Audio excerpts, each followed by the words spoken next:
تو میں نے اس لڑکے سے کہا اچھا یہ تو ایک خواب ہے، انشاءاللہ۔ ہم نے افطار کیا اور محاذ کی طرف نکل گئے۔ اگلے دن دشمن ہمارے سامنے تھی۔ ہم نے جہاد کی صفیں بنا لی۔ جب میں نے اس لڑکے کو ڈھونڈا تو وہ اگلی صف میں تھا۔ میں نے اس کے قریب جا کر اس سے کہا بیٹا کیا تجھے امور جہاد کا تجربہ ہے؟ کہنے لگا نہیں چچا جان، یہ تو میری پہلی جنگ ہے۔ میں نے اس سے کہا بیٹا جیسا تم سمجھ رہے ہو ویسا بالکل نہیں ہے، یہ جنگ ہے، اس میں خون بہتا ہے، تم پیچھے والی صف میں چلے جاؤ، اللہ نے اگر فتح دی تو تم بھی فاتحین میں شامل ہوگے، اگر معاملہ برعکس ہوا تو کم از کم سب سے پہلے تو نہیں مارے جاؤ گے۔ وہ بولا یہ آپ کیا کہہ رہے ہیں چچا جان؟ میں نے جواب دیا ہاں بیٹا میں ہی کہہ رہا ہوں۔ جواب میں اس نے استغفار کیا، کیا آپ پسند کرتے ہیں میں اہل جہنم میں سے ہو جاؤں؟ میں نے جواب دیا معاذ اللہ بیٹے ایسا قطعی نہیں ہے، ہم جہنم سے ہی تو بچنے کے لیے جہاد کرنے نکلے ہیں۔ تو وہ بولا چچا جان کیا میں سب سے پہلے پیٹھ پھیر کر اہل جہنم میں شامل ہو جاؤں؟ وہ لوٹنے سے انکار کرتا رہا۔ میں نے اس کا ہاتھ پکڑ اسے زبردستی پیچھے کے صف میں لے جانا چاہا مگر وہ ڈٹ گیا۔ اسی اثنا میں لڑائی شروع ہو گئی، وہ میرے ہاتھ سے چھوٹ گیا، شہ سوار ٹکرا گئے، نیزے بلند ہونے لگے، تلواریں چمکنے لگی، کھوپڑیاں کٹنے لگیں، ہاتھ پاؤں اڑتے رہے۔ گھمسان کا وہ دن تھا کہ ہر بندہ اپنی لڑائی لڑنے لگا، دوست کو دوست کی خبر نہ رہی۔ ظہر کا وقت داخل ہوا تو اللہ نے صلیبیوں کو شکست دی۔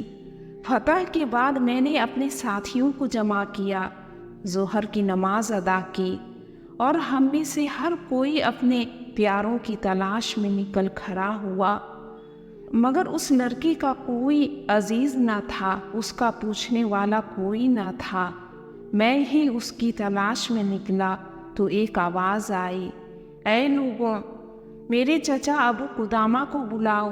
میں آواز کا پیچھا کرتے ہوئے اس کے پاس گیا تو اس لڑکی کو زخمی حالت میں پایا، نیزہ اس کے جسم سے پار ہو چکا تھا، گھوڑے اس کے وجود کو روند چکے تھے، ہڈیاں ٹوٹی ہوئی تھیں، گوشت باہر نکلا ہوا تھا، ہر اعضاء الگ الگ تھا، جیسے کوئی یتیم بچہ صحرائی طوفان کی نظر ہو گیا ہو۔ میں اس کے قریب گیا، ہاتھوں سے اس کو سیدھا کیا اور چیخ کر اس سے کہا بیٹا یہ رہا تیرا چچا ابو قدامہ، بولو بیٹا۔ وہ لڑکا کہنے لگا اللہ کا شکر ہے جس نے مجھے وصیت سنانے کے لیے زندہ رکھا، بس غور سے میری وصیت سنے۔ میں اس کی حالت پر رو پڑا، مجھے اس کی خوبیاں اور اس کا حسن جمال یاد آ رہا تھا، اس کی ماں کی یاد آئی کہ جس نے اپنے خاوند اور بھائیوں کا غم کاٹا، اور اب اس جگر گوشے کا۔ میں اپنے کپڑے سے اس کے چہرے کا خون صاف کرنے لگا تو اس نے کہا چچا اپنے کپڑے کیوں گندے کرتی ہو؟ میرے کپڑے سے پوچھو۔ میرے پاس کوئی جواب نہ تھا۔ پھر وہ کہنے لگا میں نے آپ سے وعدہ لیا تھا کہ میری شہادت ہو گئی تو آپ میرے شہر رکا جائیں گے اور میری ماں کو یہ خوشخبری سنائیں گے کہ اللہ نے اس کا بھیجا ہوا تحفہ قبول کر لیا۔ اگر اللہ نے میری شہادت قبول کی تو میں اپنی ماں کا سلام اپنے باپ اور اپنی ماموں کو پہنچاؤں گا۔ پھر کہنے لگا چچا جان مجھے ڈر ہے کہ میری ماں کو یقین نہ آئے گا، آپ میرا خون آلود کپڑا ساتھ لے جائیں تاکہ اسے یقین آ جائے۔ اس نے کہا کہ اب جنت میں ملاقات ہوگی۔ چچا جان، جب آپ میرے گھر جائیں تو میرے گھر میری 9 سال کی ایک بہن ہے، اسے میری طرف سے بہت سارا پیار دیجیے گا۔ جب میں کچھ دنوں کے بعد رکا شہر پہنچا تو اس کے دروازے پر جا کے آوازیں لگائی تو ایک بچی نے دروازہ کھولا۔ بیٹی، آپ کی والدہ کہاں ہے؟ وہ بچی اندر گئی اور اپنی والدہ کو بلا لائی۔ اس کی والدہ آئی تو مجھے پہچان گئی اور بولی، ابو قدامہ، تعزیت کے لیے آئے ہو یا خوشخبری دینے؟ میں نے پوچھا، کیا مطلب؟ وہ بولی، اگر تم مجھے بتاؤ گے کہ میرا بیٹا آگے بڑھتے ہوئے مارا گیا تو خوشخبری ہے کہ اللہ نے میرا تحفہ قبول کیا، جسے میں نے 17 سال سے تیار کر رکھا تھا، اور اگر بتاؤ گے کہ وہ مال غنیمت لے کر لوٹ آیا ہے تو تعزیت ہے کہ میرا تحفہ قبول نہ ہو سکا۔ میں نے اس سے جواب دیا، اللہ کی قسم، خوشخبری لے کر آیا ہوں۔